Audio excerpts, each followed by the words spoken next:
Bridging the Inclusion Gap, Annual Elevate Report launch, 25th of April 2024. Okay, good morning everybody. I'm Louise Murray from Business in the Community, and it is my great pleasure to welcome you all here this morning. It is so nice to see so many people here in the room with us and also joining virtually. And we've a surprise little gig happen outside the venue this morning as well. It's an Irish cancer fundraiser. We didn't expect, but it just adds to the occasion, I'm sure, as well. So really to say, this event marks the third Elevate annual report.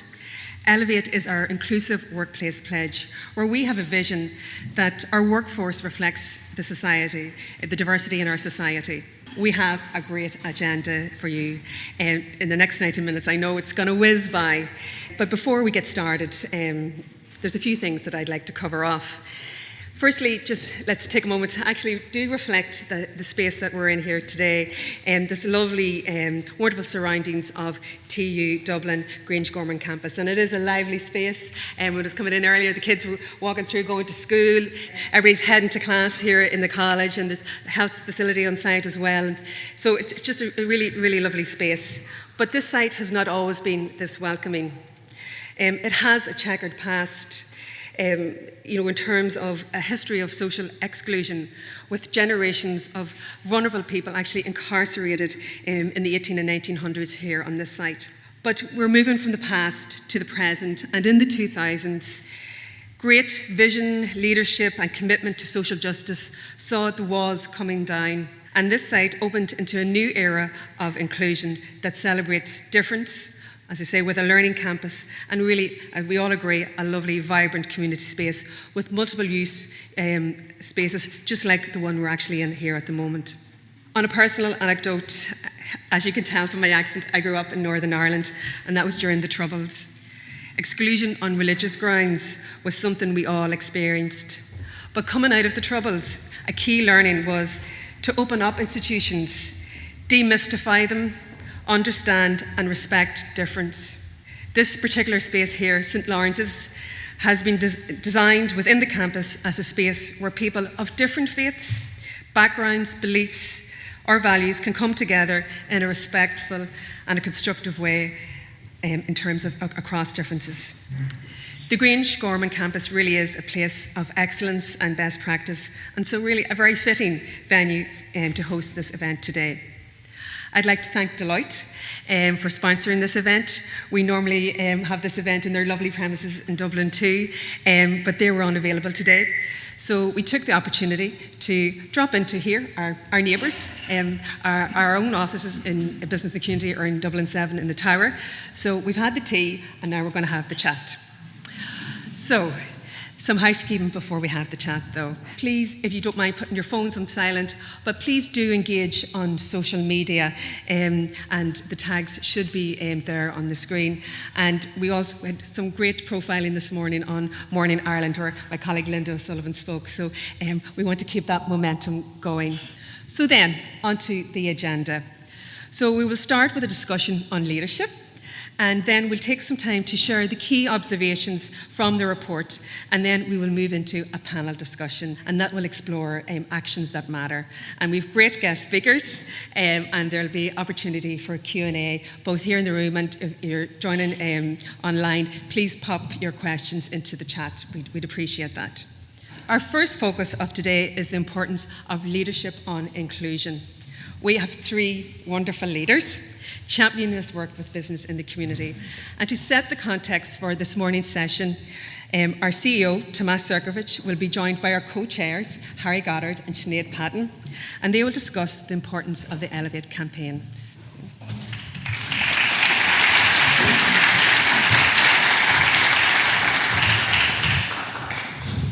Good morning, everybody, and thank you, Louise, for that introduction. So listen, this morning we're discussing your achievements, and it's that amazing journey to build more inclusive workplaces across Ireland, and something that obviously started with embracing and celebrating diversity and now making it a key component of differentiation and competitive advantage. But I guess we need to take a moment and reflect on the fact that you are making amazing work within your organizations within a very challenging context out there. And that is one of, let's admit it, growing inequality within our society. I sometimes smile when economists talk about stubborn high inflation. I think we should also be talking about stubborn high inequality within our society. And absolutely everything that I listen, or maybe I'm going through a very negative vibe at the moment, relates to inequality. Just this morning, before Linda went on Morning Ireland, there was a conversation about postcode lottery when it comes to health outcomes for people with cancer.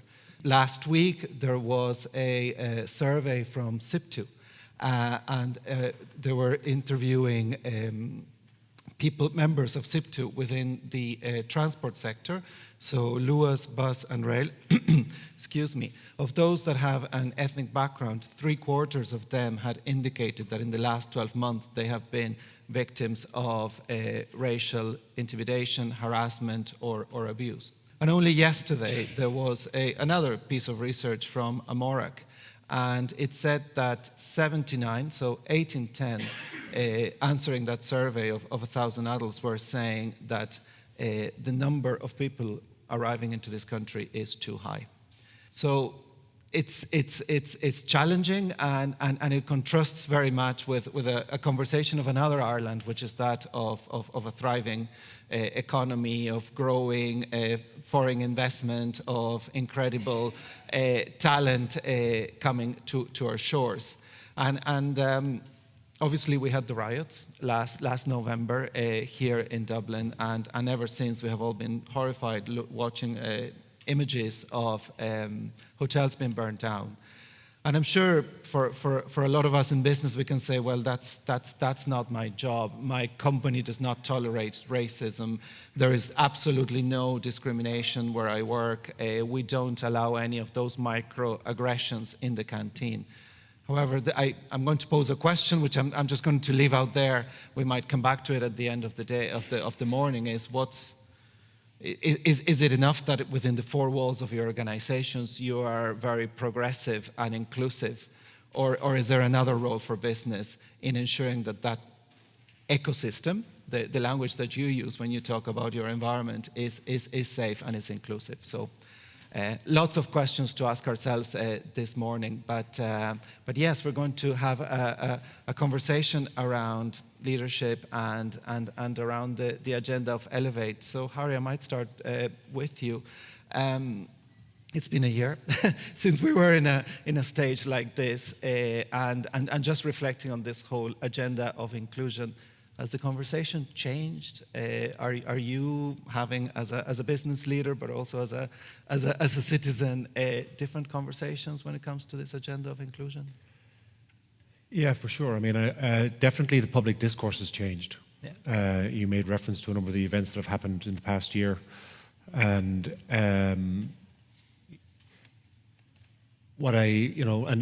it's if you step back as a business leader, I think when we went into the pandemic, early during that period, Black Lives Matter happened, and we were very attuned to the need to, from a leadership point of view, be very focused on diversity, equity, and inclusion. And it was sort of top of the agenda. It didn't matter where you were, almost in the world, it was a topic. But that has really atrophied, and for a range of reasons. And what we've seen both across Europe from a political point of view, and we see to a certain extent in Ireland, is an emerging shift in the narrative as to what it feels and should be like in a society. And part of the debate, I think, in the discussion is, well, do businesses have a role to play in that? Isn't that really just up to the society? Isn't it just the responsibility of the elected officials to deal with that? But my observation is that every organisation, certainly every organisation that I've engaged with, they have values, and they're traditionally values, or typically values that people feel very strongly about. They're the reasons often why people work in that organisation, because of those values, and those values have to mean something. And increasingly, I think people join organizations because of how they see those values turning up on a day-to-day basis. So I think in that context, I don't think it's the role of businesses to take a political position on anything. I think people have got to choose their politics. But I do think it is the role of businesses to be confident in how they articulate and express their values, to be confident in how they set an expectation, how they expect the people who are part of that organisation to participate and live up to those values. Because I think that's part of the choice framework that individuals make when they join a business. And it is a much more complex environment in which we are in today. If I take climate as a very sort of maybe an easier example, if you're in parts of the US today, you definitely aren't talking about the climate crisis. The climate crisis is the fact that the price of oil is going down. If you're in parts of Europe, the climate crisis is a completely different discussion. And what's become really clear, I think, in the past 12 months even, as you look at how our geopolitics have shifted, is, first of all, you've got to have an opinion. You have to have an opinion about the climate crisis, and then organizations will make choices about who they want to do business with based on that opinion. And I think it's the same for our people. And so I think we have, a responsibility as leaders in businesses to be clear about the choices that we're making, to be clear about the values in our organizations and how we expect people and leaders in particular to stand up and represent those values, and ensure that we don't just become passive bystanders and we say that that's somebody else's responsibility, that we are active bystanders and we engage in the discussion. No, absolutely. And I guess the key challenge is how we make it happen and in practical terms. But I think you've definitely said the context really well in terms of the challenges that are out there in business.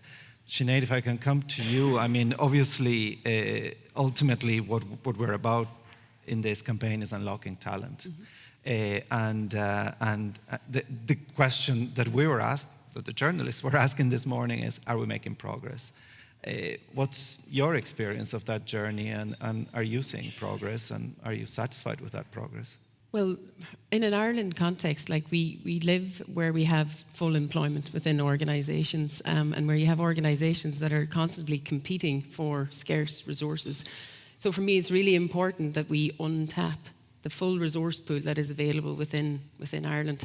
We've talked before here about the value of having a diverse and an inclusive workforce, and the benefits that can bring to organisations. And we actually talk about that in the third report, and there's a lovely business case on inclusion in relation to that.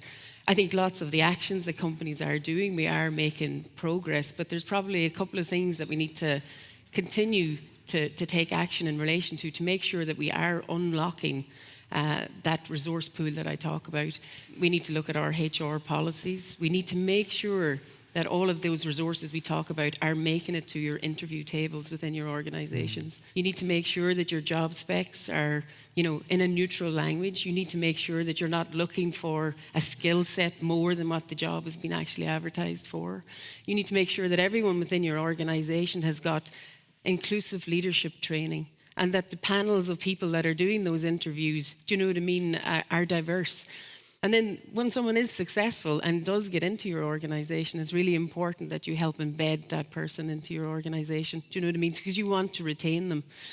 An example from a Veolia perspective, we're always looking for resources, and a scarce resource is design, senior designers for our design business.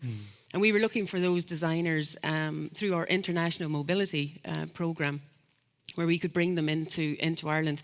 And we did have people willing to come to Ireland in relation to that, but the process was taking so long in order to try and even get a visa. So again, what we did is we worked with the Department of Trade and Enterprise, and we became an entrusted partner to speed up that process. So there's other things, and you do talk about it, about 5-minute warning already. My fault, I took too long.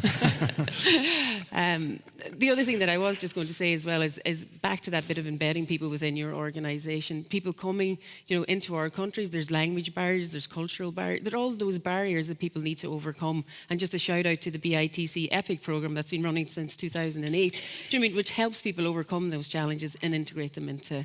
So I think, to summarise, we are making progress, but we can all do more. Yeah, and I think that is a challenge, and it's going to be with us forever. In a way, if we want to make inclusion true. Harry, last year we spoke about that you interact a lot with investment that comes into this country, and they have a lens when they look at Ireland. Again, do you see that still is an issue? How diverse and inclusive is the workforce here, or are we retracting a little bit? I think we were talking earlier about Texas and other parts of the world where the discourse is changing worryingly. Is that something you still think Ireland Inc. needs to focus on?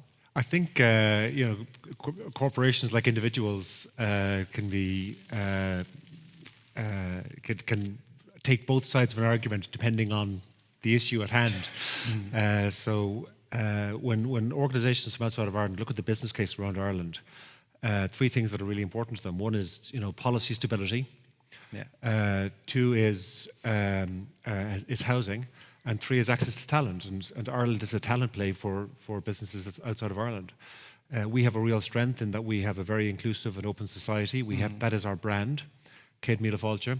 And certainly when you position the ease with which people can get into Ireland versus the UK post-Brexit, it is just completely different. And you talked about the experience, Sinead, it is a completely different experience. In two islands which from the US look very proximate and very similar and sometimes get confused a bit. Having said that, we have, I think, got to make a step change and recognise that we are moving from a country where our strategic issue in the 60s was a reduction in our population through immigration, where our strategic issue is a growth in population to 10 million people, and ensure that we build the infrastructure to enable that. So I think when outside investors look at us, that is what is on their mind. They need us to continue to ensure that we are building an inclusive society. They need to know that they can get access to the talent, both intellectually, socially, and even linguistically, so that they are able to do business from Ireland into all of Europe. That's our distinctive selling point, and I think it's incredibly important commercially that we continue to support that. Yeah, and what I would add is obviously we need to ensure that whole broader space, in the report we talk about suppliers and contractors of the signatories of the Elevate campaign, for instance. It's ensuring that cascades down. Same as it's an ecosystem. Yeah. It's an ecosystem, and when businesses come here, they come here because of the ecosystem. Yeah. They know that there are other companies that are similar to them, that there are supply chains with small businesses that will serve and support them. That's hugely important to them. And I guess the point is we can't take that for granted. Absolutely not. Especially in these times of misinformation, hate speech, and so many other challenging things that are coming down the line. And I think we all have a voice. And I think the thing that we should all ensure we don't do is allow one person grab the microphone and hold on to it and dominate the discussion. Yeah. We've got to ensure that the discussion is balanced and is reflective of the society. And sitting at home and not voting isn't really enabling the democracy, the democratic process. Or sitting at home and not saying anything doesn't really help the discourse. Absolutely not. Sinead, before the sign comes up. I'm surprised it hasn't come up. I was doing my best for you there. So, I mean, Elevate is 60 companies. It's a microcosm of the Irish economy. I guess there's a need to expand the scope of what we're doing.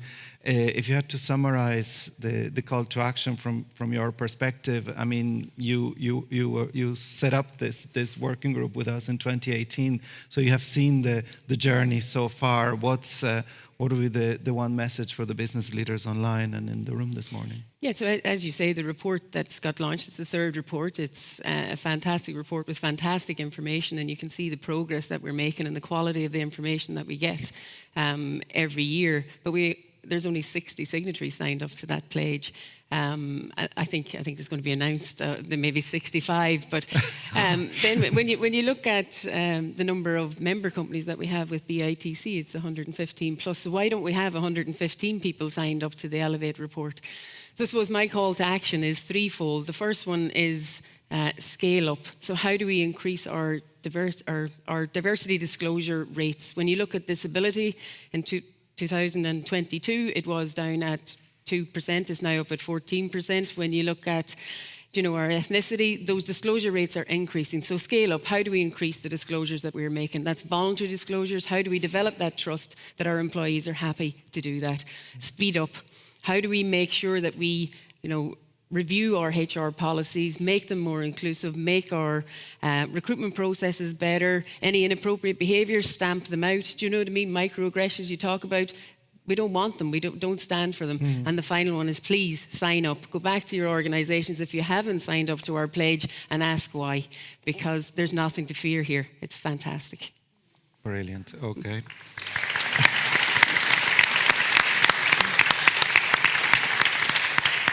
Couldn't have said it better, so I think we'll bring this to an end and say thank you, Harry, Goddard, Sinead, Patton, and Louise, I'll hand back over to you for the next conversation. Thank you, everybody.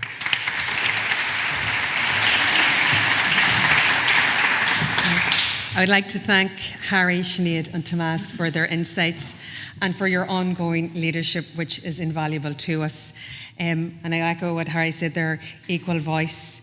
Absolutely, we all need to use our voice on this, and also there's nothing to fear. You're absolutely right, Sinead, there's nothing to fear by being part of this. But also I want to extend our thanks to the subgroup behind this, our co-chairs, Harry and Sinead, is a wonderful subgroup.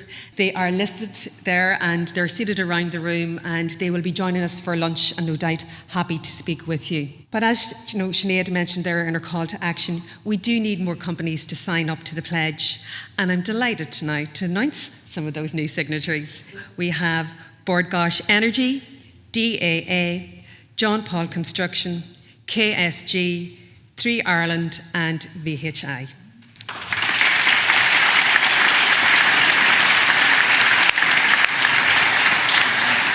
I have to say a wee special mention to KSG, who signed up this year, because they actually managed to submit their data in time and they're included in this year's report, so well done.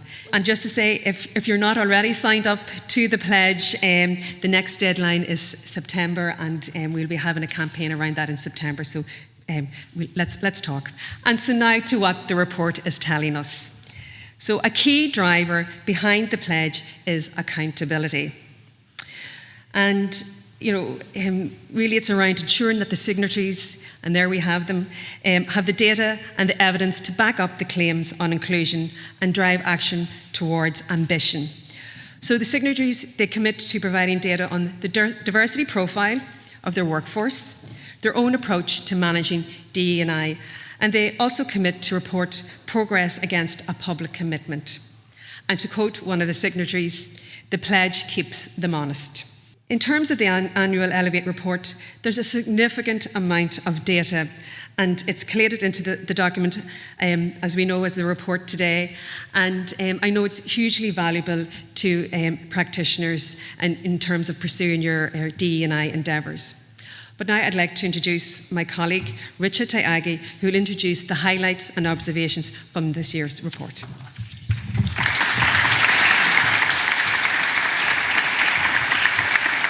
Good morning, everyone. Thank you, Louise, and I'm delighted to be here. It seems we've scared away the music. You're doing well so far.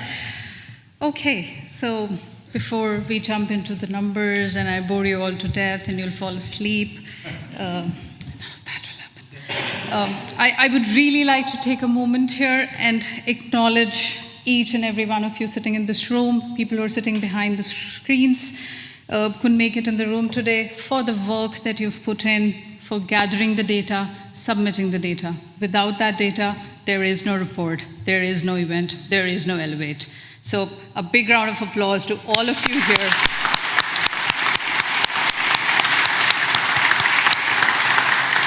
Okay, so the report showcases 60 signatories, as has been mentioned already, covers 151,765 employees.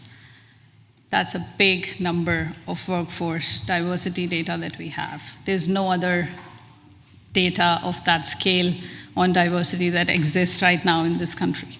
A lot of this data is driven by voluntary disclosures. As the report confirms, there are about 60% companies who are either currently gathering data or plan to gather data through voluntary disclosures within 2024. So that's a big number, and we see that shift happening. We've seen that progress happening in the last 3 years. There's good disclosure on gender and age in the highs of 90s. Gender is very similar to last year. We've seen big jumps on ethnicity. We've seen big jump in sexual orientation. Ethnicity disclosure last year was 10%. It's 20% now. Sexual orientation was 6%. We have reached 16% this year. So that's massive jump in the hundreds. There is progress on disability as well that we've seen. This year, we also introduced a new category in data collection for socioeconomic status. 10 companies, 10 signatory companies within the existing cohort already collect this information. 5 of them gave us data. You can't imagine the delight that it brings to us. Talking too many numbers here. But I just want to showcase that this data matters, and it's really important for us. We really find a lot of joy when the files start coming in at the start of the year, and you start realizing how much each organization is paying attention to the importance of the data, how data is driving decisions, how data is driving the actions. So it's just fabulous. There's nothing comparable to that. So that's the data, and then the other side of the house is the survey that we do with questions about what are your policies, what are your practices, what is it that you do in your organization. So we can see measurement of actions being talked about. We see there's ongoing monitoring of the existing initiatives as well as the new initiatives. We definitely see some target setting around gender for sure. Then we also ask about maturity levels. We ask organizations to rate themselves or where they think they are on the D&I journey. It is fantastic to see that the numbers in the advanced category have almost doubled in the last 1 year. So that again proves the confidence in data, proves that organizations are doing informed decision making. This year we also had access to the 2022 census data, and we've supplemented it in the report. So like the report last year, for those of you who've read it, we had created different profiles of different groups in the society. So we've tried to do that again this year. It will come as no surprise if there's a male, white, Irish person without any disabilities, coming from an advantaged background, maybe have educated parents, would have the best chance of success at employment. But if you start adjusting any of those characteristics, the inequalities rise. And it's very stark. Gender would be a good one to share here today. It is one of those indicators that all of you are collecting. Most of you have targets on gender at different levels within the organization. So we'll start with gender. And as Linda spoke about gender on Morning Ireland, that's not the only one, but that's the biggest one. In Elevate, we have good representation on gender at all levels, 43% at all levels to be specific. Now that's slightly lower than the wider Irish context of 49%, but we attribute it traditionally to certain industry sectors which have been very male-dominated workforce in the past. So they're still coming up with targets and increasing the female representation. But otherwise, in the senior exec roles among the Elevate signatories, 4 in 10 roles are held by females, in comparison to 3 in 10 by the Gender Balance in Business survey. The representation on members of board of directors, the chairperson roles within the Elevate cohort is much, much higher than the Gender Balance in Business survey. Like I said, we updated this year's report with the census data and wanted to present a snapshot, current status of inequalities in the society. So, very briefly, I'll read it out. If I'm a female in Ireland, I'm in the majority, I'm more likely to have a degree, I'll be holding the majority of postgraduate diplomas, but I'm less likely to be in the labor force, even less likely to be in an exec C-suite position or be in the top 1% earners. I'm 3 times more likely to work part-time. And then the census brought in a very big cohort of people who are outside of the labor force because they're caring for home and family. 90% of them are women. Reflects well on Claudia Golden's description of societal dynamics, and I'm going to read it out. In all too many households, it may still happen that a husband prioritizes his career whilst a wife prioritizes her family. Within the Elevate group, we are seeing an increased focus on family-friendly policies, flexible working hours, enhanced parental policies, maternity, paternity policies, life event policies. And we really recommend that employers should encourage that these policies are not meant for women only, and to normalize that it's okay for men to take on parental responsibilities, family responsibilities, and allow that stereotyping and reducing the stigma to go away. We've done similar comparisons for disability, sexual orientation, socioeconomic status, so I would encourage you to go into the report, read through that, and see what it says for you. But like one of my colleagues in the room said, we all know this, but when you look at it, it really hits you. I'm going to quickly jump on to the next one. This is disability. Difference in the labor force participation between people with and without disabilities. You can see there's a substantial, there is a good progress from the past census to this one. We've seen some increase. For our own Elevate workforce, the disclosure rates have increased. Last year, we had about 1% of people identifying as having a disability within the report. Amongst those who've disclosed this year, 6% of them identify as having a disability. So we see that companies are working actively to build trust with people, to encourage voluntary disclosure, and bring this to the forefront that there are measures available for people to do their jobs effectively. And the last one, traveler community. Can't let it go without mentioning it here in the Elevate event. My colleagues from the Traveller Employment Program and Business in the Community have been here for the last 2 years, have been talking to you. They're in the room. If you want to talk to them after the event, please catch hold. Census recorded an increase in the traveller population in Ireland. So did we. Last year we had 3 travellers. This year we have 12. Now, we are expected to have 750, but we have 12. But that's an increase, that's progress. And that again goes back to the point that organizations are making an effort to build trust with the employees, with the workforce, with the community, to engage with them, to disclose, to talk, and to provide avenues. So, I know there's a warning coming for me.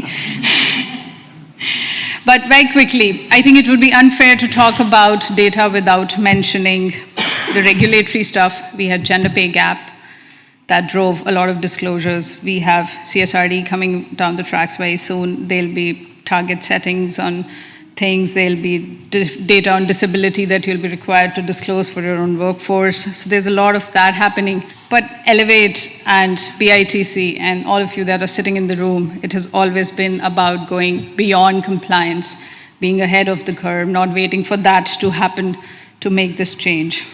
Now, very quickly, I'd like to summarize. We've seen increase in data, both personal data and the organizational data, but the scale that it increased between year 1 and year 2 was substantial. Between year 2 and year 3 is not. So I'm going to go back to what Tomás and Sinéad was saying, that are we doing enough? And how do we speed this up? How do we scale this up? How do we make more of this happen? Many of you know we do a deep dive on the report and the data later in the year, so we'll do that. I have just scratched the surface of the report here, and I would really encourage all of you to go in and find for yourself what is in the report that reflects with you. Is it the ambition? Is it the action? Or is it just simple reflection? On that note, I'd like to thank all of you once again, and handing over back to you, Lou.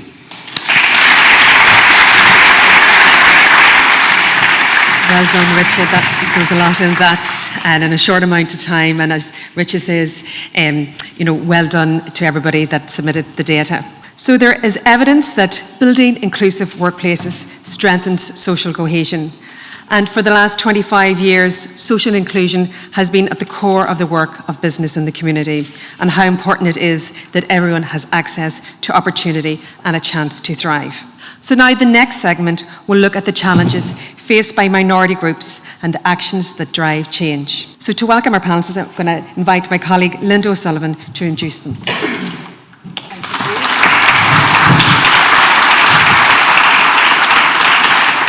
morning, everybody. You can't help but feel like, where does time go? Like, all of a sudden, we're already against the clock. But so I'm going to be very brief here, and then I'm going to introduce my panellists, who are absolutely wonderful. But I want to bring you back to one number that Richa gave us from the report: 151,765 employees. That's some amount of people. So imagine the scope we have for impact when we talk about inclusion across that range of people who represent every viewpoint, every community, every facet of our society. So obviously the Elevate Pledge is designed at building that inclusive workplace. But as Harry said, as Sinead said, as Tomás has said, it's not going to stay within those walls. There's a ripple effect out into wider society. And certainly that's the belief we have within business and the community. And I think one of the great privileges and joys of the work that we do is that we get to speak with people on a daily basis, not just from employers, but from social enterprises, from community organisations, from schools, from job seekers, that are all the time challenging our viewpoint and encouraging us to think about inclusive solutions. So I am just thrilled to say today that I have three brilliant perspectives, three brilliant people who are going to share with us their thinking. So if I could invite David, Sam and Mamobo to join me on stage. Up the top, on the high stools.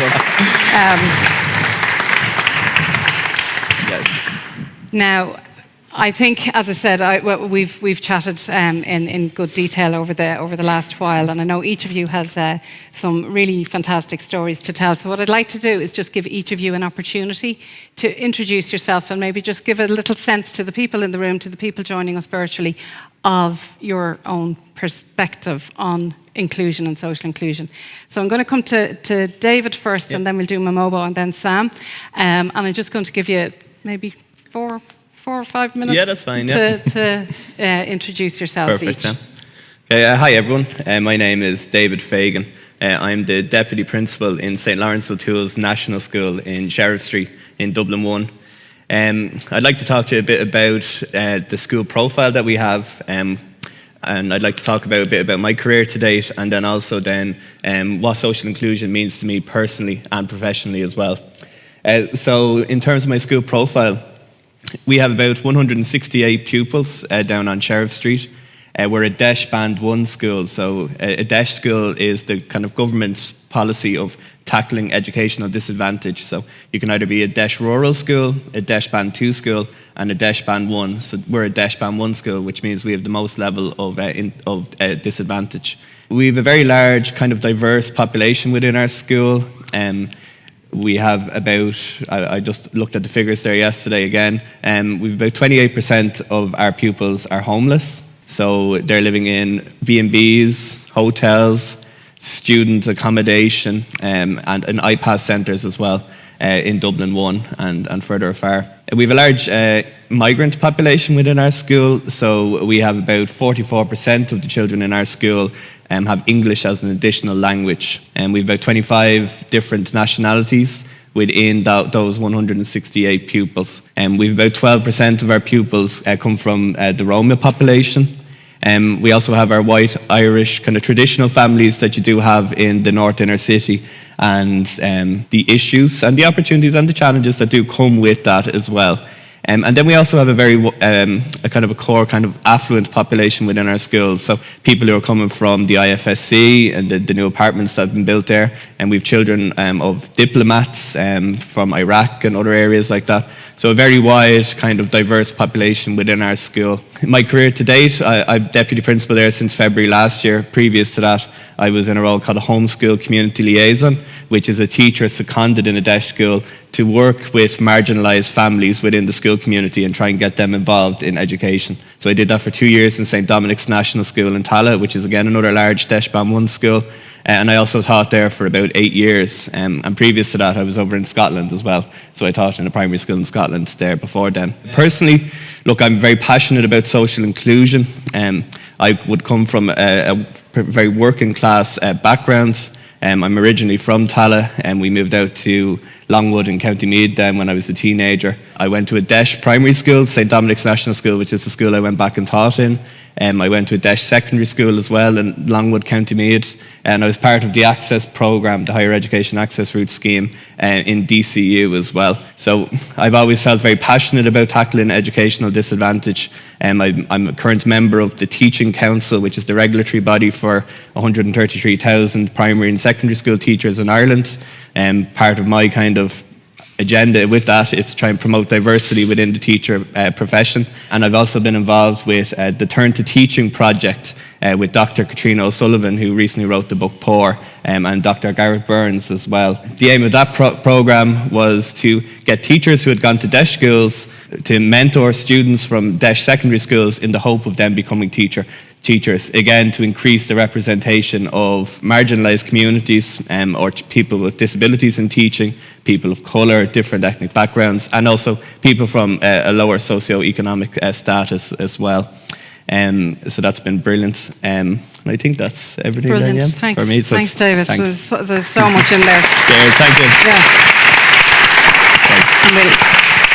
We'll explore some of that in just a bit, but Mamobo. Yeah, hi everyone, my name is Mamobo Ogoro. When it comes to my story and the reason why I do what I do, it kind of started with the question of why does prejudice exist, particularly in Ireland. So I am Nigerian Irish. I moved to Ireland when I was 3 in a really small town in County Wexford. Does anybody know Enniscorthy? Oh, brilliant. I go to different towns. We don't consider that a small. Yeah. I found it small. I still find it small to this day, especially moving to Dublin. But growing up, I had some experiences. So my family moved to Ireland in the late 90s, early 2000s. And I had experiences of xenophobia, racism, anti-migrant hate towards my family. We grew up in a working class area as well. So it kind of moved me to the space of understanding and really being very curious as to why hate, prejudice exists in society. So I did an undergrad in psychology, then I did a master's, and then I did a PhD, and they call us lifers in the University of Limerick. And my research kind of looks as to how systems of inclusion and exclusion affect second-generation migrants, namely in Ireland. And one thing that I found is that there's a huge lack of intercultural engagement between communities. There's a lot of research that goes to show that when it comes to reducing prejudice on a human level, we need to encounter each other and have positive encounters with each other. That's when you can actually start to see the experiences, the stories, and the outcomes of those who are categorized as the other in society. So in the height of COVID-19, when I was bored in my bedroom and kind of avoiding my research as well, I was like, I need to put this into practice. I need to do something about this out with all the findings that were going on. So I started a community project with my friends, and since then that community project has kind of spurred and grown into a social enterprise, and now I'm the founder and CEO of an organization named GORM, and our whole mission is to unify across differences in order to advance belonging for marginalized communities. And namely, we kind of work in the area of cultural diversity and cultural understanding for organizations and for a community as well, and we do programming and we do training and facilitation in the area. But one thing I really liked about the conversation today earlier, and particularly the Elevate Pledge, is how companies and organizations are taking the step towards inclusion and are taking the steps and creating that pledge towards inclusion as well. Yeah. And one thing I'd love to add is that when it comes to the inclusion part of it, I would say data is enough and data is great. But when you have data, it doesn't really show the belongingness of an organization. And one thing that we want to create when it comes to unifying across differences is creating that area of belongingness within an environment, within a community, and between communities as well. In the research, we call it a third space. So it's not your space, it's not my space. It's the third space that we can co-create together. That's when we can start creating this space of belongingness. So one thing I would say in terms of that space of belongingness, especially in an organizational environment, in engaging with community, of course, it starts with leadership. And I'll tell you a quick story. When I was starting my organization, so we're really good friends with the organization Sky, and one of the signatory of Elevate. Oh, exactly. Good. We're really good friends with them. Excellent on their data. They'd probably say at this point I kind of live in their office at this point because I'm just saying hi every couple of minutes. But one thing that happened when we were starting our organization, my co-founder was actually put in a separate program on one of their senior leaders. And it was a co-mentorship program, and it wasn't a program that, let's say, the leader was engaging and mentoring the person. And my co-founder, who's a Muslim woman, she was mentoring him. she was showing him her community. She was actually bringing him into the mosque, showing him the space, and that's actually how I met the senior leader. And having conversations with him after, he was kind of saying, like, that was the first time I was in a position where I was the minority. I was the person that was like having to figure out, oh my God, do I belong here? Is this a space for me? And from what I heard in that conversation, it was the moment that he not only understood the business case for diversity, but understand the moral case for diversity, the humanity case for diversity as well, and understanding how those communities feel when, let's say, they're in your organization, or let's say that when they're in a space where they don't feel like they belong. Yeah. So what I add to these conversations is that not only do we need the data is really great, but how can we create spaces for belonging for people in our organizations, and particularly for those who come from underrepresented or historically marginalized communities. And again, it starts with creating that third space that is not only our values that you have to buy into in terms of understanding, let me understand your values, let me understand your community's way of seeing the world, let me understand things that you can actually add to our organization, and you can actually build this inclusive environment, you know?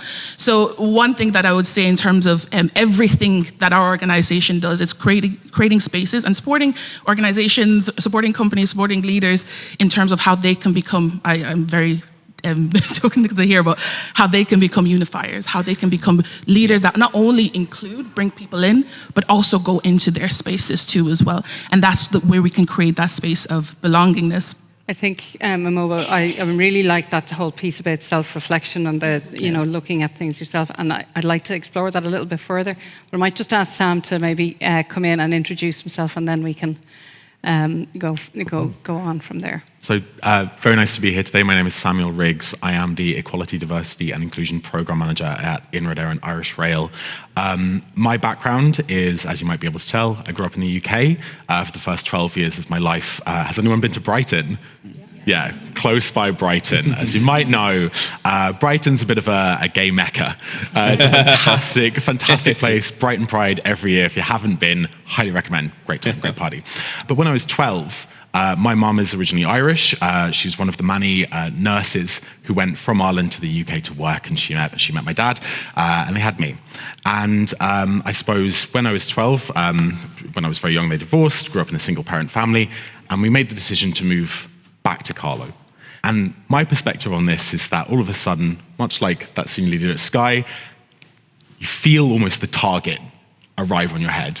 I was British, I was very obviously a gay man, like very, very clearly. And I was also a very large child as well. I was very heavy. And all of a sudden you start to feel that level of difference. And as you grow up, that kind of begins to get a little bit more pronounced. However, moved up to Dublin when I was 18. I studied literature and I studied linguistics, and from there, kind of moved into the marketing world and into the communications world. I worked in the gaming industry, I worked in the tourism industry, I worked in the finance industry, and it was from all of that, being involved in all of the various ERGs and corporate social responsibility, that I came to be promoted to the global corporate social responsibility manager role at a company called PaySafe, and from there moved into Éireann. I suppose my personal perspective is that as a member of the queer community, we've seen, and we know this is true, we've seen a massive rise in hate crime, in violent assaults on anyone from a community of difference in Ireland. And so that's something I hold very, very near and dear to my heart, especially for our trans siblings across Ireland as well. It's very important that we come out in full support of that particular community, and one that I would like to put a spotlight on today while I'm up here. I suppose as well, Éireann is the organisation that you might know about. We are overwhelmingly male, we are overwhelmingly white, and we are overwhelmingly heterosexual as well.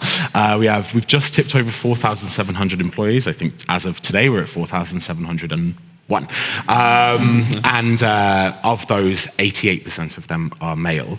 I think we're lingering around the 95% being white and white Irish, and I think less than 1% are reportedly members of the LGBTQ+ community. So it's an incredibly homogenous organisation, and that in and of itself presents its own challenges. We're labouring under the weight of 175 years of history, and then similar to that, we also experienced a significant hiring slowdown down after the recession. So it's only really within the last life cycle of the government, in particular with the Green Party in power, that we've started to see a lot more investment in rail, and rail is a sustainable backbone of how Ireland and Ireland Inc. operates. Indeed, the Rail 2050 strategy, if any of you haven't read it, fantastic strategy looking at how we're going to improve our passenger performance, how we're going to improve our freight performance.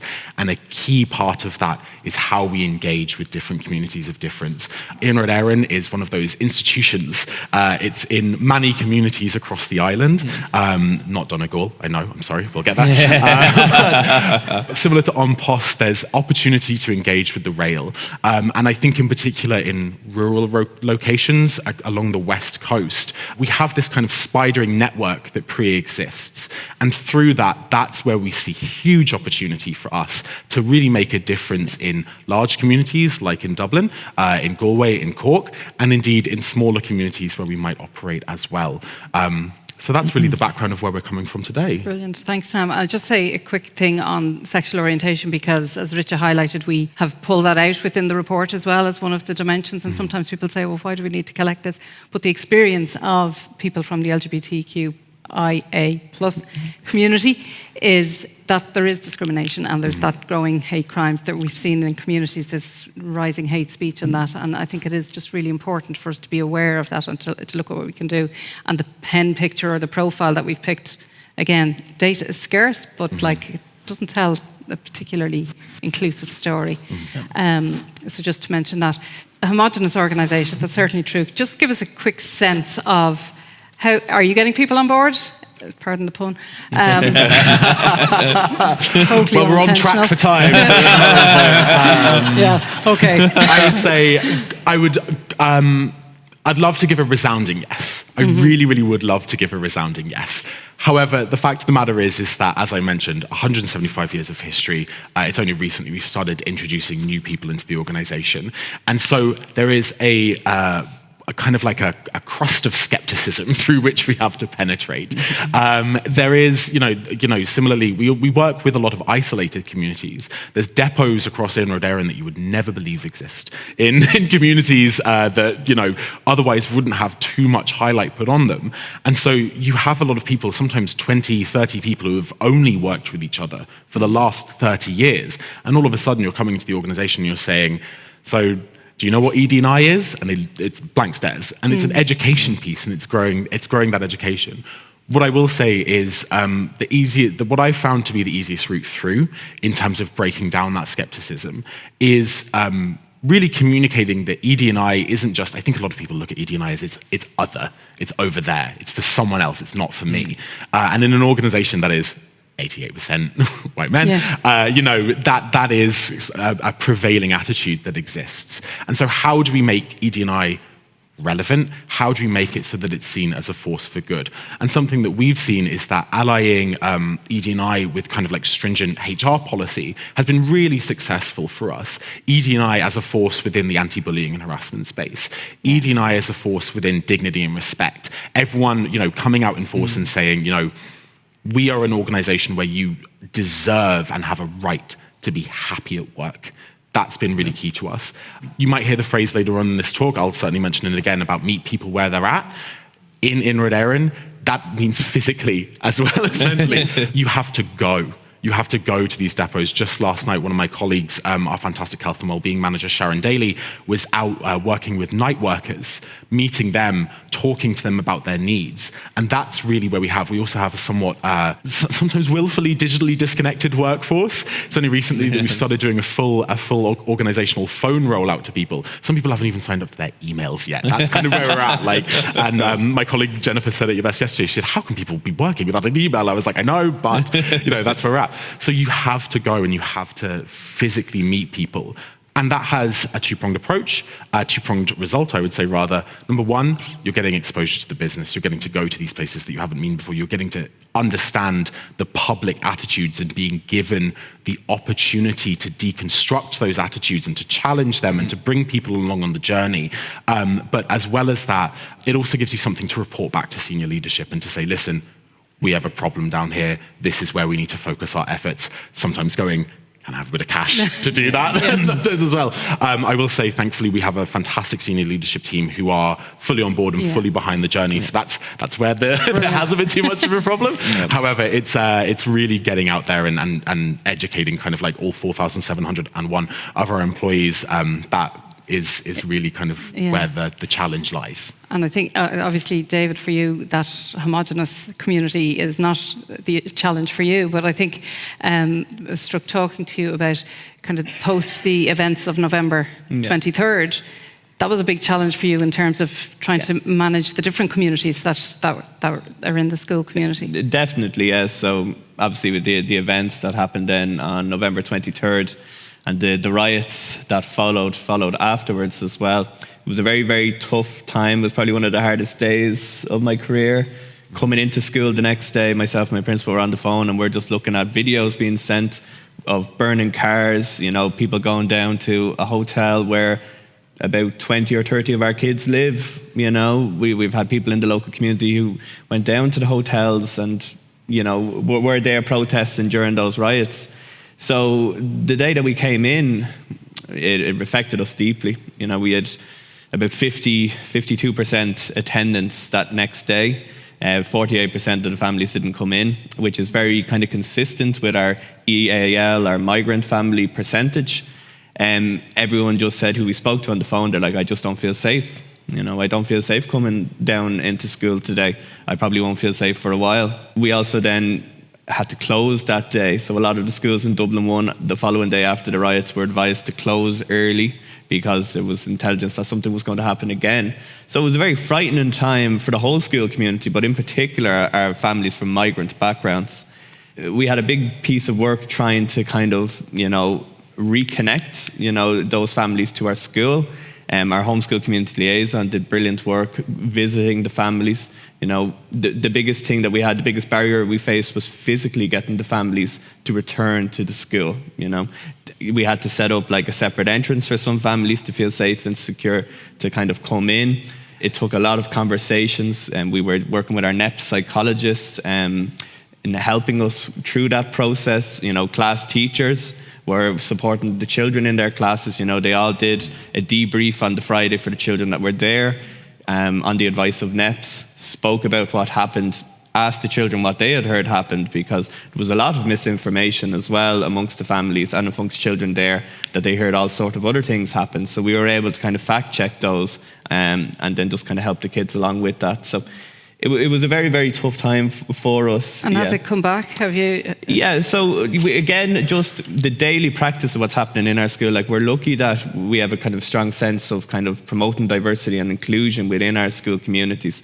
And we have brought the families back in. We've gotten them re-engaged with the school community as well, which has been great. We've got additional families and additional migrant families to come in as well. So that's really important. But there is still a challenge within our community, and you can see the protests that are happening in the north side and East Wall and in Coolock as well, outside of schools, that in this communities, and this is probably where business can kind of play a part in, it's within the communities that there's still that marginalisation, there's still that aggression towards people from migrant backgrounds. And I think it's something that all of us as business leaders, as school leaders, as people who promote diversity and inclusion, I think it's something that we all need to take a hand of fixing and solving, because like a school is a representation of society, it's a mirror, it's a microcosm of society. Businesses as well, like businesses are mirrors of society. And I don't think it's good enough for schools and businesses to say, well, there's no racism happening within our four walls. We need to be proactively engaging with our communities and helping address that. Yeah, no, absolutely. Mamobo, you said about unifying across differences, which I think is a great phrase and one that we'll certainly be using a lot. And it talks to what David has been talking through there. Do you want to maybe just give us a sense of that? I said I'd go back to on the self-reflection, just kind of the importance of that self-reflection piece. Yeah, just to kind of echo what David said as well, like in terms of the community that we work with, it was a very scary time and very a lot of empathizing and empathy building with communities to make them feel safe enough to engage with our programming. So I just wanted to empathize with you there on that.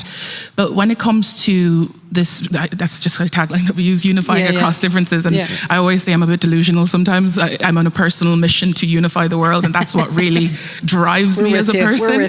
But it's this idea of not necessarily like what you're saying, Sam, seeing diversity or inclusivity as something separate.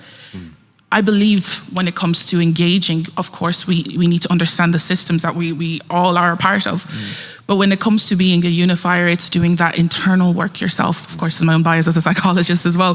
But it starts with the work that you do within yourself. And a lot of times when it comes to diversity, we want to start to talk about the communities over there. How are we doing with this community, X, Y, and Z? But oftentimes we forget to do that internal piece of understanding where I am at with my attitudes. How do I assess the ways that I see the world?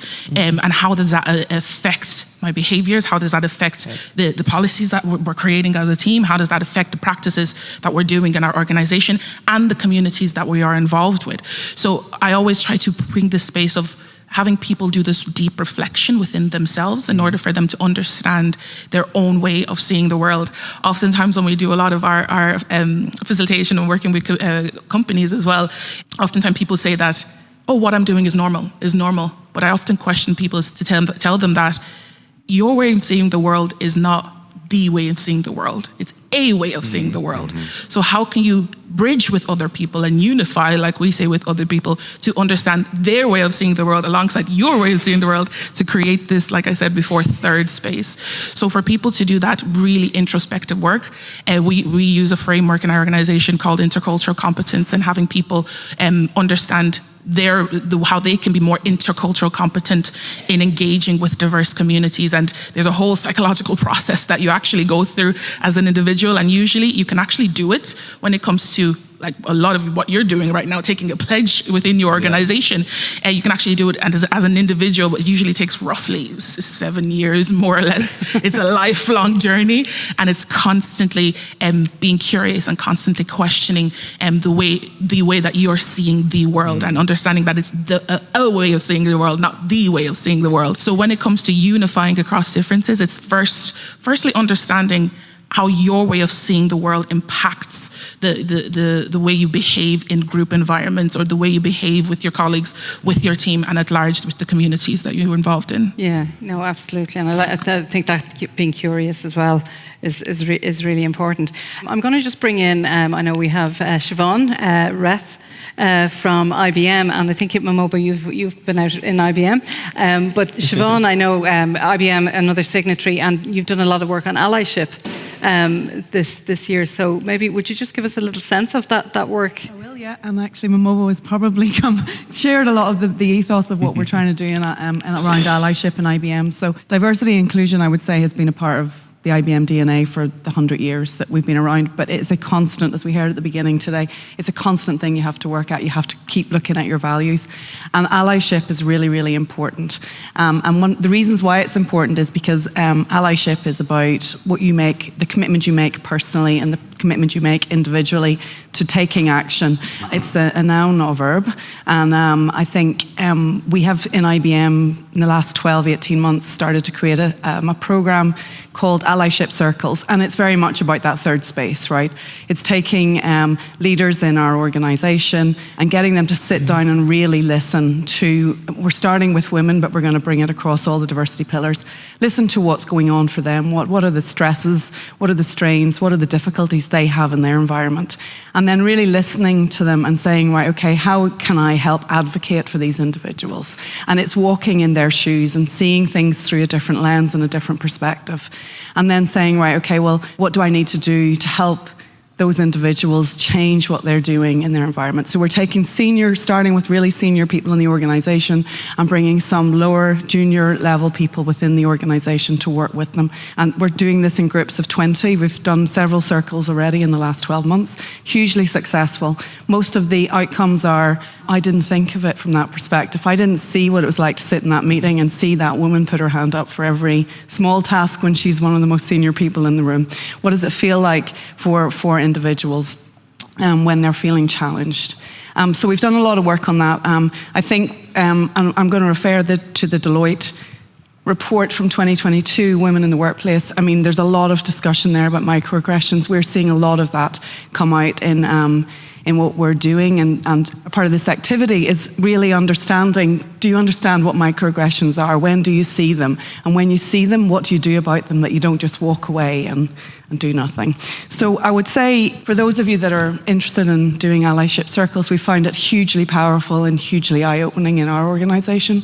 That third space is absolutely something that's been created. But then we have to take action, and we have to make sure that we're changing the culture and changing the values as a result of that.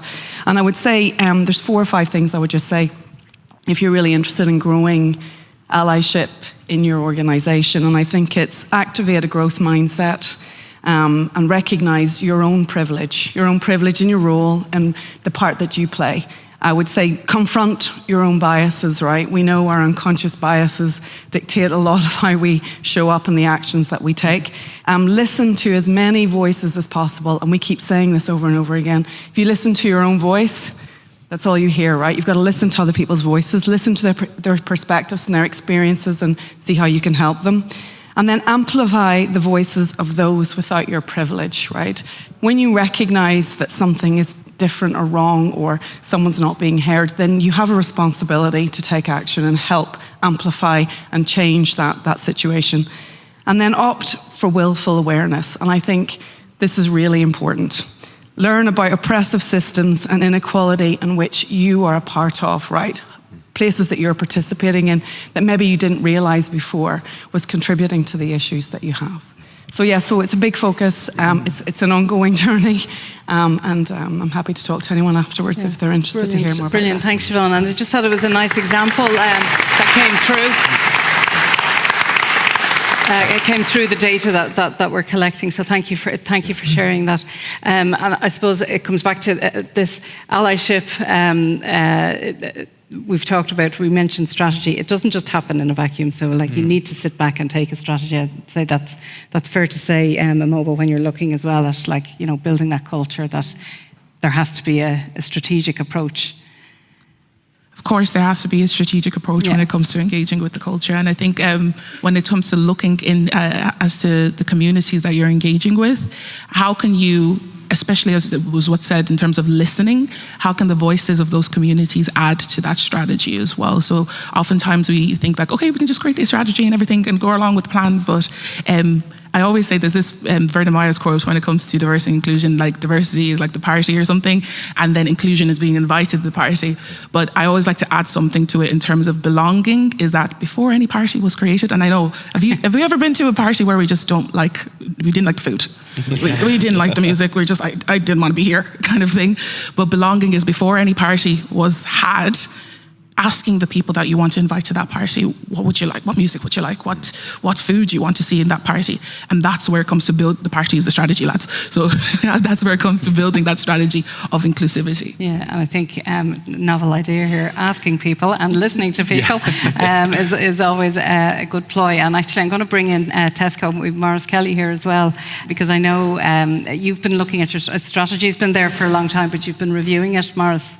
And maybe just to share, I guess, we've an organisation in Ireland, just in Republic of Ireland, we've 13,500 people in 180 plus locations. So our challenge is, our colleagues tell us we're inclusive, but how do we get our messages across to all those people? It's tough. So we've been reviewing over the last 12 or 18 months, how do we make progress? And we do all the right things that people are talking about, we think, which is listening and promoting and educating.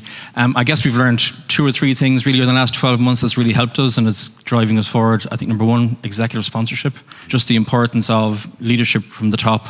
And we refreshed, let's say, and the choreography of how we match our leaders to different elements of our colleague population. That's been hugely impactful. In terms of if you want DE&I to have space on the agenda, that's one way to really get it at the table in a meaningful way every day. That's been really helpful for us and something we're building on. The second thing is, I think, I just like the expression going slower to go faster. So we've been really precise. So one of the challenges in this space, I think everyone probably shares in the room, is there's no bad initiative.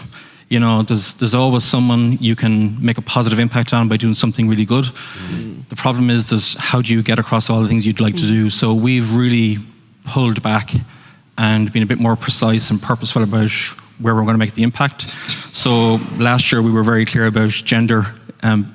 Gender equality is something we need to make an improvement on. This year it's all about disability and really understanding what we can do to shift the dial there, as well as all the other elements we're moving on. Yeah. And then the final one was a really empowering one for us, which was colleagues saying, we don't want to hear from some high-profile celebrity about what we should be doing. Can we hear some more colleague stories? And that's been fantastic for us. So again, we would describe ourselves as being a micro version of our population. You know, if you look at all the stats in the Elevate report, we're probably there in terms of representation for disability and gender and everything. So we've really encouraged colleagues to come forward and share their stories, and that's been fantastic. We've had a phenomenal response from colleagues, and we're doubling down on that effort this year in terms of what that looks like. No, it is. It's really good. And Tesco has the largest single workforce within the Elevate Collective. So again, I think a lot of the initiatives that you're doing will be of interest to the community. And maybe just one thing, if I could add, is I think there's two things we'd add to that, is that the word intervention. So having the education programme and having the targets are one thing, but we've really discovered you have to intervene. Yeah. Proactively, and then the second thing is, and maybe it's to your point about unifying, you know, the different people, is one of our colleagues who's on the very edge of marginalisation would have said to me, Maurice, I can see what we're trying to do, but have you ever experienced exclusion? And personally, that was the biggest challenge I've had in the past year, and it's been really powerful in terms of, you know, what can I personally do to understand more? And that was really just that the statement of have you ever experienced exclusion was a real wake up for me. So just to share that that's something and even that the trust was there that they could say that as well, which is a good piece. I'm really conscious of time, and I'm going to get eaten here, but I'd like to squeeze out a little bit more, and I'm going to open up for some questions to the audience, both here in the room and if there are any virtually as well. But just one thing on, I know, Maurice, as well, you're doing your Stronger Starts programme is in DEIS schools, and that's something that you're looking at linking your DEIS involvement back into your D&I piece. Conscious of your time. So, I mean, really, just David, really touched by the description of your environment and what you're doing. And actually, so at Tesco, we started a program a couple of years ago called Stronger Starts. We have a very strong community culture at Tesco. If you ask our colleagues what's the best thing about working at Tesco, they'd say their team, and the second thing is how they serve the community. So we partner with just over 250 DEIS schools across the country. There's about 5,500 food parcels going out to homes every week. So in the spirit of healthy, nutritious food in places where that mightn't otherwise materialise, and that's kind of pushed us into the boundary of actually we need to go outside of our own four walls a bit more, and could we extend that partnership with DEIS schools into career and pathways to work. So we're starting to explore that at the moment in terms of really switching that on over the next 2 years and creating that corridor. That is a key message for people. And again, in the report, we kind of use DEIS school and attendance at a DEIS school, although we know there's like a wide variety of people who go there, as a proxy almost for social disadvantage. But David, I know you have a number of businesses that support you. We just while people are thinking of their questions, just tell us the importance of that. Briefly now, so it's a fantastic scheme that Maurice is talking about. When I was a homeschool community liaison in St Dominic's National School, I was signed up to that programme. So we got 45 bags of fresh fruit and vegetables every week, and then I would go and deliver those out to 45 families every single week. So parents were so happy with it, and that's the perfect example of how business can proactively engage with a school, you know, because a school knows local community best, and then they can get out then and support the families who need it and make a real big difference. In terms of, in St Laurence O'Toole's National School, there's two companies in particular that we're working with. One is On Post.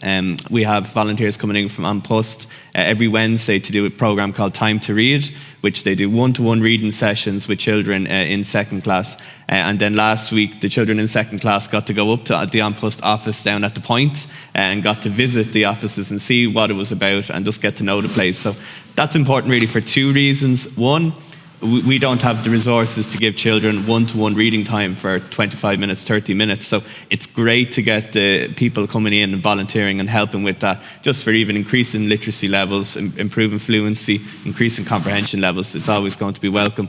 And then the second point then is it's never too early to engage with primary schools and get children thinking about options that they may have in the future. So it's great that the girls got to go up and visit the on post offices. Like, the girls probably didn't know that they were there, but they'll always remember the reading sessions that they have with the volunteer. They'll always remember going up and visiting the head office. And then when they come around to 18 and 19, that's an option in their head that may not have been there before. You know, maybe no one in their local community or family circles work in on post. It's an opportunity, then they get thinking of it. So for every business here, I definitely would encourage you to link in with your local DESH schools in particular. See what initiatives that they would like support in, like the Stronger Starts programme, like Time to Read with On Post. We're also doing some work with Citibank as well, and they're providing us with some funding to help design an outdoor garden and an outdoor classroom and a sensory garden. So there's loads of things that schools would love to do, and loads of ways that you could proactively help the communities that you're in. It just takes that first step if you haven't been doing it already. And it couldn't just be an email. If it's a DESH school, they'll all have a homeschool community liaison. The community part of their role is linking in with organisations to look for support in any way they can. So those initiatives have been brilliant for us, and it's been great being part of it. Yeah, no, it's great. And we did a lovely anecdote there recently from our Time to Read programme, where a volunteer in a different school put their hand up and said they had been in the school themselves, and now they were working. They were thrilled to be going back. That's how long our education programmes have been running, which is really good. Can I just see, is there any questions? Would anybody like to come in with a question or that? It's not so much a question, but more to say, David, well done for providing. I feel like I'm going to get emotional.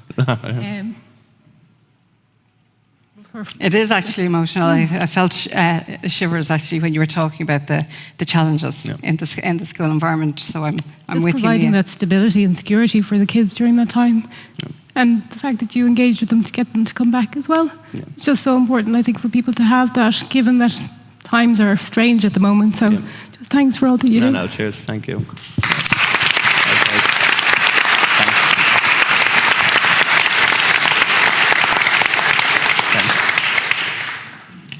Sorry, Ronan, have you got one from online? Yeah, so we have a question here from our people who are on, our virtual participants today. Does David feel that there could be a programme on diversity and inclusion that businesses could help to deliver in primary schools, maybe similar to the Time to Read and Time to Talk programme? Well, there definitely could be now, now in terms of kind of what we provide for diversity and inclusion, like there are plenty of kind of programs that could be done, and I feel best rather than, businesses looking to develop their own program, because in primary schools the curriculum is very overloaded, teachers are very stretched, would be maybe engaging with the school community and seeing then, is there any way that they could support that teacher in accessing that program? So maybe volunteers could come into a classroom and help the work that's already going on in diversity and inclusion work in the classrooms. But I definitely recommend, instead of creating your own and then asking schools to adopt it, maybe form the partnerships first, explore kind of, is that something that the school would like, or is it something that maybe they don't have at the moment, and then definitely build from that. But it is definitely something that a lot of schools would be interested in. I think it's a big call out for us in the report as well, that if you're not engaged with the DESH school community, that you get engaged, because it is so powerful. And at Business in the Community, we will happily talk to you about all of the opportunities for that. I'm sorry now, because I am at time, and I know people could probably listen to Sam and Mamobo and David for a long time. Just very quickly, in 30 seconds, is there a top tip from each of you, or a call out or an ask of this community of practitioners? So I can start. The enemy of ED&I is being accused of checking a box. That's the bottom line. At the end of the day, you're always going to have people who are going to say, you're just doing that because you have to do it. Look, the government tells us we have to do stuff. But the intersection of people being happy at work and the stuff that you have to do is that belonging piece that Mamobo talked about. You can get all the data, and data is so important, and I would encourage anyone who's not signed up to the Elevate Pledge, there's so many supports in place to help you accrue that data. You can learn from the community. It's really, really fantastic. But where data and feeling come together, that's belonging. And that's what we're going for. And that can go such a long way to tackling social disruption, you know. And I'd just like to, while we were talking about the November 23rd last year, just a shout out to colleagues in Dublin Bus and on the Lewis, who the next day were making sure that the city was back running again. You know, that is a microcosm. Anyone who is in a community of difference, all those microaggressions add up until they become that macroaggression. And that's where we need to tackle it. If we tackle it at that early intervention stage, as businesses, in the communities in which we operate, we can circumvent that happening, and we can make sure that everyone feels happier and more included in Irish society. Brilliant. Thank you, Sam. Mamobo? Anything to add? Any I'm just applauding. I'm just applauding because I don't know how to follow that, basically. No, essentially, one thing that struck me as you were saying in terms of data is there's a quote from a psychologist. She's like the mother of all psychologists. Her name is Brené Brown, and she's kind of really famous. But she says that, and I was just reflecting on what the colleague from Tesco was saying, in terms of stories and getting employee stories as well. Brené Brown says that stories are data of the heart. Stories are the things that would actually get to move people. I will actually get to create a space where we can understand, okay, the numbers, we need the numbers, of course, there's regulation. But once we actually start hearing the human experiences of those we actually work with in our environment and the communities that we work with, that's when the aha moments for a lot of people start to happen, let's say. So I would say when it comes to even engaging, start to reflect on yourself by asking questions on people in your community. Start to understand the privileges that you hold, start to understand the conditioning that you have, because a lot of times the behaviors we have, we don't create them, they're part of our environment. So start to understand how your cultural conditioning plays a part in your the way you engage with your teams, the way you engage with your community, and more broadly as well. So my call to action is that we can't be totally cognizant of every interaction we have, but start to pick up in your behaviors that you have in your team environments, particularly when you're engaging with people that you may know come from communities of difference, like you were saying, or different and diverse backgrounds. So it's really, it all starts with yourself when it comes to affecting change in your immediate environment. So I would really, that's the call to action. Thanks. Start to reflect. Yeah, and David, final word. Yeah, so definitely I just encourage everyone here, if you haven't done it already, is to just link in with your local primary school and secondary school, and in particular if you are close with DESH school, link in with them. You know, it just has to be, can be one, can be two, can be just dropping as simple as dropping an email and just saying, look, we'd love to get proactively involved in helping our local communities.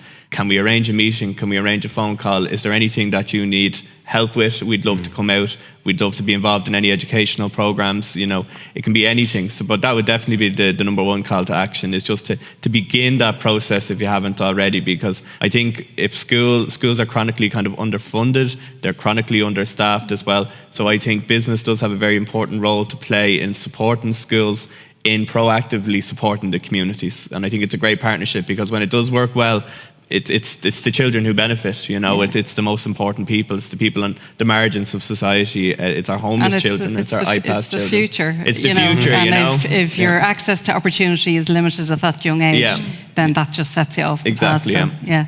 Listen, thank you, everybody. Thanks, Sam. Thanks, Mamobo. Thanks, David. I'm sorry we don't have more time, but I know we can come back to you again. We'll do another one. Should the interest be there? So thank you very much. No problem. And I just pass back to you. Yeah, thanks, guys. Sorry, Well, I said we had a great guest panel. They didn't let me down. My goodness, and I know we've only scratched the surface on the discussion there. And I know Éireann Éireann are also involved in the schools in the inner city, O'Connell's as well in Galway, as part of our schools programme. So we really appreciate that. I just give maybe the last word to Tomás in terms of, I know it's very hard to say, is there one insight that one reflection? You can't? Impossible. But I'm really conscious that it's 12, there's lunch waiting, this can't end here, it has to be part of a conversation. So even if it's for 15 minutes, can I urge you to join us and have some of that conversation with us. First thing to say and foremost is to thank you, Louise, Richa and Linda, for the exceptional work that you're doing driving this campaign. It's absolutely amazing to be working with you on this, and I think on behalf of everybody, thank you very much.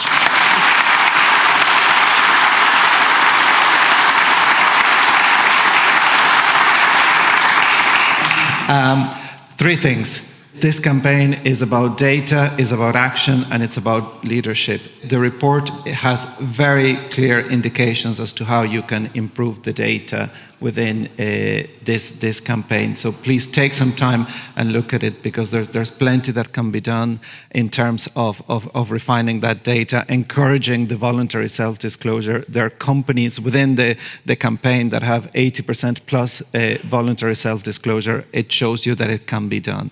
Second thing, in terms of action, please go back to the report, because there's plenty. Sinéad was talking about some of the actions around the recruitment, around progression, around specific campaigns to develop talent within your organizations.